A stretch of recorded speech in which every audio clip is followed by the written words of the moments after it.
Hey Waffle Gang, I do hope you're well. My name is Mark and today we're checking out some more relationship stories, and if you do love a Reddit story, why not consider hitting that like, subscribe, maybe that notification bell too. Let's crack on with today's first story. Much love guys. Now, today's first story comes from Evil Librarian 999 and says, am I the arsehole for not siding with my brother over his compulsory portion of inheritance? First, English is not my first language. I live in Europe. Please ask for clarification if something's unclear. This is not my standard vocabulary. My parents decided to cut my brother's portion of inheritance down to the compulsory portion. He'll only get what he's legally entitled to, nothing more, and he won't get a say in the whole process, whereas my stepsister and I get to distribute heirlooms and money that is specified in the testament towards the grandchildren, if certain conditions are met. The reason for this is that my brother is very unreflected, selfish, and a weak person who is a very shitty father to his two daughters. He divorced their mum, who we refer to as the dragon within the family, and that not without reason, and basically abandoned his daughters. The girls have to be with their mum, and that in itself is horrible. Unfortunately, the Youth Welfare Office can't help since a certain amount of cruelty towards your children seems to be legal. My parents are locking my brother out of the inheritance to protect their assets. They want the girls to have their share, but they fear, rightfully so, that the dragon will take it from them. As far as I know, there is nothing comparable to a trust fund where I live, so as long as the girls are dependent on their mother, she will get the chance to steal the money. My parents want my stepsister and I to give the money to the girls when they've gained independence from the dragon. They are supposed to use the money for whatever they want. No other conditions need to be met. Now my brother got wind of this and contacted me for the first time in 3 years. He wants me to influence my parents to change their will back to how it was. I said no, and now he and his ex are blowing up my phone, threatening me and my parents will never see the girls again and whatnot. The girls need their grandparents. They're the only adults who support them and love them unconditionally. I do not get to see the girls that often because the dragon hates me too, for other reasons. I used to fight this, but when my nieces have a nice time with me and my family, the dragon will punish them. I can't let that happen, so I pulled back. Am I the arsehole if I don't let myself be blackmailed? I'm going to start in the comments with Gotta Have My Say, who says, honestly, I'll just lie and say that they've changed the will back. That way the kids have contact with their grandparents and you deal with the issue when they die. OP says, it might sound stupid, but lying didn't even occur to me, thanks. This might be the best option. Ditch Digger Girl replies to that and says, maybe lie, but act like bro successfully backed them into a corner, so the parents came up with a compromise. They agreed to switch the will back, but only conditionally, dependent on certain levels of access. If that access is withdrawn or curtailed, their inheritance automatically goes back to you. This keeps the blackmail pressure in the other direction. Of course, nobody should be allowed to see this will, since it doesn't exist. Lion says not the arsehole. If you have those threats in writing or on voicemail, contact police and child protective services. It is indeed blackmail attempt. If nothing else, they can be forced to stop harassing you. OP says, I asked a friend who works for the Youth Welfare Office. I showed her the messages I got, but she doubts that it would be enough. I fear that any action in this direction would escalate the conflict even more. I'm really torn. The harassment doesn't really bother me. I'm used to their hurtful words. I wasn't no contact with my brother without reason, but their threats towards their own children are getting to me, and the messages do not clearly say, we know that we're hurting the girls over this and that's why we're doing it. They only claim to protect the girls from their grandparents by going no contact. Bryce Martle says not the arsehole, it's your parents' will. It's up to them what they want to do with it. That being said, I would consult with a lawyer, notary, etc. to see if there is really no such thing as a trust fund and what type of legal protections could be put on the granddaughter's inheritance. Just like your brother and the dragon could start legal procedures in the future to still take over the inheritance. OP says they can't start legal procedures since my brother will get what he is legally entitled to. Dragon is divorced from our family, so she has no rights, and grandchildren don't inherit legally unless there are no children alive, unless the will says otherwise. My parents wanted to set them up with something for their future and save for them. The law in my country doesn't allow for a scenario where an adult, 18 years old, can't get access to their own assets, since it's unlikely the girls will be independent from their mum at 18. My parents rightfully fear the money will be taken away from them for their own good. But you are right. I'll tell my parents to talk to a notary or a bank person or someone similar. If there is no other option, my stepsister and I will inherit the money for the girls, pay taxes on them, and happily so, and give it to them later. That is what my parents asked us to do. And one more from Miss who says, not the arsehole, look into the trust fund option again to see if there is a legal way to set it up, particularly as your parents are still alive. This may be the best way to do it, as they may outlive the whole conflict and the girl's mother may never have a chance to get the money. As a matter of fact, you and your sister may die before or in the same accident as your parents if you are really unlucky. And in that case, everything will go to your brother no matter what. Hope you reply saying thank you for your comment, even though I shuddered at the thought. I'm a mother too. I already said in another comment, as soon as you're of age in my country, 18, there is no way to keep you from access to your assets, but I'll tell my parents to look into that again. If there was something similar to the American trust funds, it would be great. But OP does update the post and says, hey everyone, I wanted to give you an update on the situation with my brother. I'd spoken to my parents on the phone before and shared some advice I got here. Yesterday we visited them to talk further. I actually didn't want to tell about the threats and messages I received, but my husband said my parents had a right to know. So he told them. And my mother got so furious. I was even a little scared of her. My parents called my brother and demanded to speak to him. He usually brushes off any conversation unless he wants something, but not yesterday. My parents gave him, a German proverb, an enema. I've never seen anything like that. They told him and held things up to him that had happened in the last 13 years. Some of which I didn't even know. First of all, how his ex keeps lying and slandering to get her will, and how my brother, often a victim of these slanders himself, is just completely useless. Yes, my mother called my brother useless.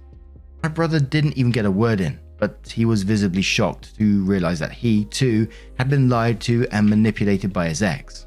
Honestly, how stupid can you be? In the end, my parents told him he had a choice. Grow a pair. I never expected to hear that phrase from my mum, ever, and start being a father to his kids, or live with it that he does not get a lot of inheritance and that the money for his children is divided between the remaining grandchildren.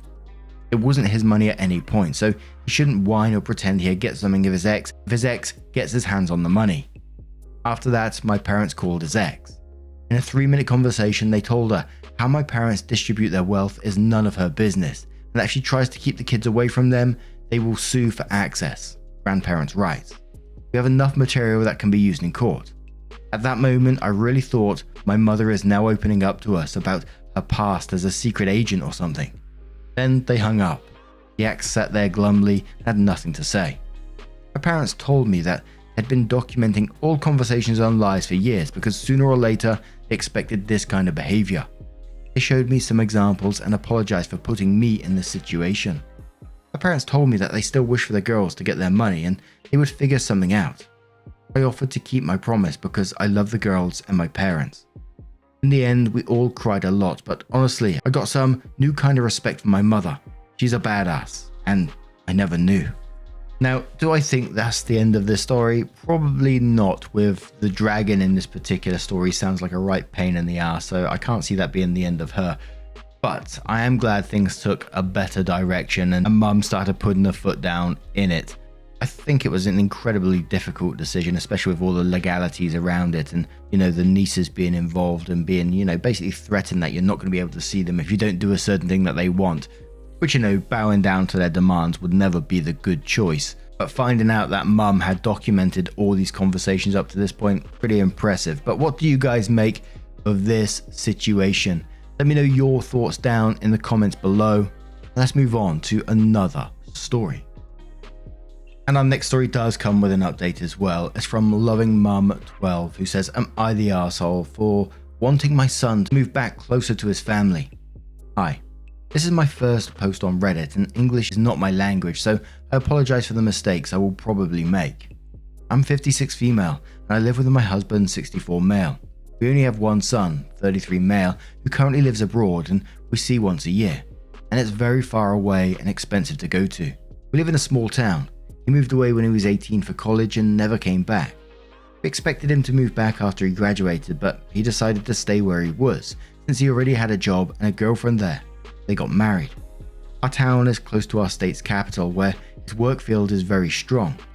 Ever since his senior year in college, I've been trying to convince him to move closer for a better career and to stay close to his family. He never showed interest, which I find it odd, especially since his wife also works on the same field. 4 years ago, they moved abroad. I felt betrayed when he told me. He was already living 3 hours away from us. Why would he choose to go even further to another country, but not the city right next to us? I never told anything besides let them know me and his father are always here if they needed us. Until recently, things were fine. I miss him a lot. We text every day, but we don't get to speak to each other often. The problem is my father, 84 male, whose health took a dive and is very fragile.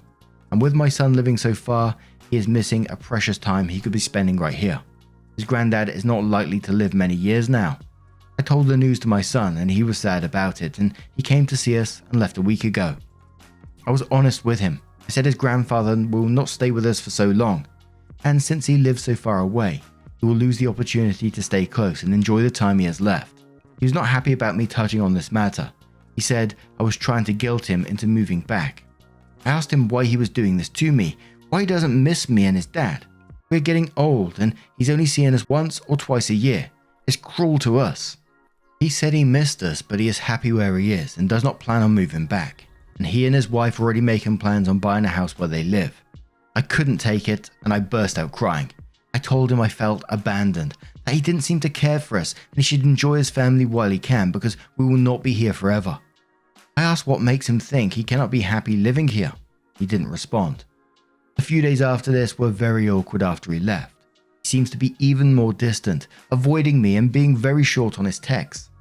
Yesterday his wife called and said my son was feeling bad and told her what happened. She called me an arsehole and said I have no right trying to manipulate him like that and I should be ashamed.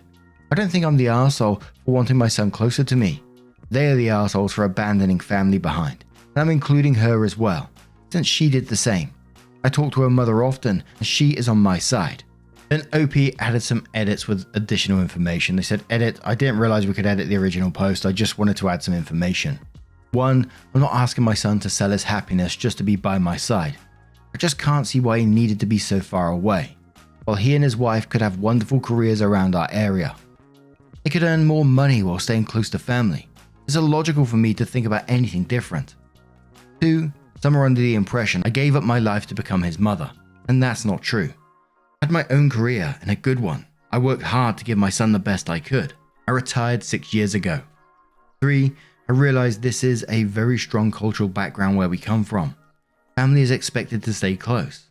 My son was the first member of the family that decided to move somewhere so far away that makes visitations once every 2 weeks or even once a month impossible to do. 4, I don't expect to be taken care of when I get old. Me and my husband already talked about this, and unless my son wants to, we will not ask him to take care of us. 5, just to clarify, I'm not Indian. While I love India and I've been there once with my husband, I just want to clarify that I'm South American. My son currently lives in North America. Edit 2, I think I'm getting it. It's really cultural. Most people here seem to be from the USA, and I understand it's really normal for families to be separated after children move to college, and they see each other just once a year at Christmas or Thanksgiving, for example. I was raised to believe families should stick together.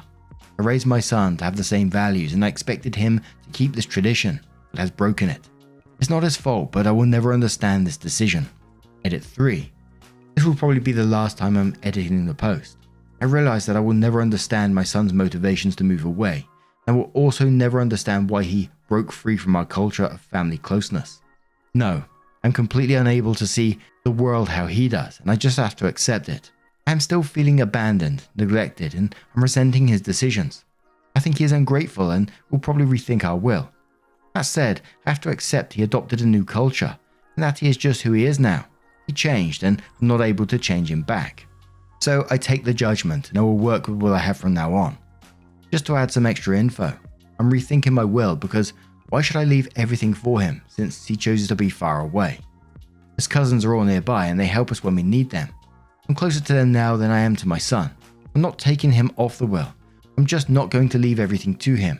He gets to live where he wants, far away from us, and I get to choose whoever goes on my will. Choices, right? Edit 4. I am not writing him off my will. I was angry, frustrated, and sad when I wrote that. I never expected him to give up his life for me. All I want is my son to be close to his family. That's just it. I don't know why it's so difficult for you people to see my point. My son had everything he could possibly need to be successful, start a family and still stay close, but he chose to move to another country. How am I supposed to feel? I am proud he is a good professional, a good husband, and I'm happy to have helped him pave this road. Still, I don't think he's a horrible person for choosing to stay away. To be honest, he didn't even need to live right next to us. He could have simply stayed 3 hours away. This way we could have at least visited him often or planned any activities together. All you people say is, his decisions, his life, his choices. I get it, but how is it so easy for you all to dismiss where I'm coming from? Why did he need to go to another country? Yes, I'm assuming he did that just to stay away from us, which makes him a horrible son. As clingy as I may be, I come from a place of love. I've always let him know I love him, and I've always thought about the best for him. But at the same time, am I really this wrong to expect some closeness? He never starts conversations. I'm the one who sends the text. If I don't tell him the news about his relatives, he doesn't ask. How am I supposed to not feel abandoned? Seriously. I don't know what else to say. 5. Lots of comments are asking why I don't move closer to him instead.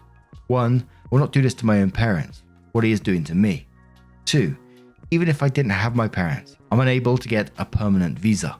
Look, I understand a loved one, a close relative moving away is going to be sad. It's going to be heartbreaking. But just looking over this post, scanning over it again, I can see lots of resentment in there for him moving away. Lots of manipulation tactics to try and get him to move back. Telling him that you felt abandoned, that he didn't care for you, and he should enjoy his family while he can because we will not be here forever. You pretty much done the same with his grandfather.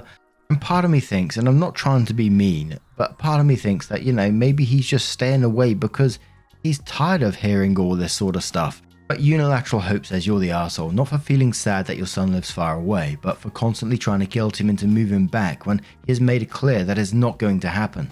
Adults get to choose for themselves where they want to live and what career they want. Your son is not required to move close to you. Changeling says, oh my goodness, he left home 15 years ago. He has a marriage, life, and a career in another country. He will never come back. Expecting him to move for any reason at all is just absurd. It's not cruel for a 33-year-old to have his own life. You're the arsehole, sadly. Bar opening says, you were manipulating him. Sorry, there's no way to sugarcoat this. Have you ever had an honest chat with him about why he moved away? Maybe the job is better there. Maybe he feels that his future children will have a better education or life in that country. Maybe the working environment in his previous job in your country was terrible and stressful. Maybe it was related to the home environment. They've not said about what dynamics were when he lived in your country. The capital where he worked was close, but he lived 3 hours away. I'm guessing there is more here you're not telling us. But as I said, OP did update the post and says, hello. I wanted to provide you all with an update since my original post gained a lot of attention and sparked various discussions. Some were unfortunately rude and disrespectful. Since my last post, I 1. Improved the relationship with my son and his wife. 2. Switched therapists. 3. Started treatment for my anxiety and depression. 4. Lost my father. Things started to turn around when I decided to change therapists and went on a few sessions with the new one. Their approach allowed me to come to terms with the fact that my son's values, perspective on the world, and life objectives will never align with mine, and that's okay. It was a tough realization, but an important one. During therapy, I also discovered that my anxiety was way more off than I thought, and I never treated it. I started taking medication. After a few months, I was feeling a lot better about my son living away from me. Moreover, my therapist helped me understand a crucial aspect of my life. I've been living under the weight of guilt, giving up on so many plans for the sake of my own parents. A silly example, when my husband and I got married, I wanted to get a cat, but my father always hated cats. I thought to myself, my father despises felines. It wouldn't be fair to him to have a cat in our home. What if they come visit? I wouldn't be a good daughter. When I recounted this story to my therapist, they were shocked on how normal I thought that was. This was just one of many instances where guilt dictated my decisions. Both of my parents were masters at instilling guilt, and I had internalized it over the years. Main point of the original post, I wanted my son to continue living close to me. He didn't. In my misguided attempts to enforce my desires, I resorted to guilt tripping him repeatedly. It's how I've been taught. It's what I knew. I now see how wrong and unhealthy that behavior is. While I may never fully understand or relate to the idea of living far away from family, it still hurts. I've come to accept that this is my issue to grapple with, not my son's burden, and determined to confront this challenge alone and refuse to allow it to dictate my happiness. After my father passed, it happened suddenly. My son wanted to come to his funeral, but it would be so exhausting for him, not to mention expensive. So I told him there was no need to come. He could stay, and we could get together and remember Grandpa another time. I was surprised with myself. In other times, I would have guilted him into coming as fast as he could. In conclusion, I want to thank those who were respectful for the wake-up call and the discussions that unfolded from my initial post. It has been an enlightening journey of self-discovery and growth. I'm committed to continuing my progress and learning how to prioritize my own well-being while respecting the autonomy and choices of those around me. Edit. Thank you to everyone for this awesome reception of my post. I wasn't expecting this much love. I want to take some time and reply to each comment, but I'll address one point that everyone seems to be commenting. Yes, my husband and I will adopt a cat. We need to secure our house first. We plan on keeping it indoors for its safety, so we will catify the environment as best as we can. I'll be watching a lot of Jackson Galaxy videos. Oh bloody hell, those onion ninjas are out in force again today. I don't know why I'm crying on this one. It was just the point where it got to OP explaining about how their father passed, and I'm extremely sorry to hear that, by the way. Much love to you.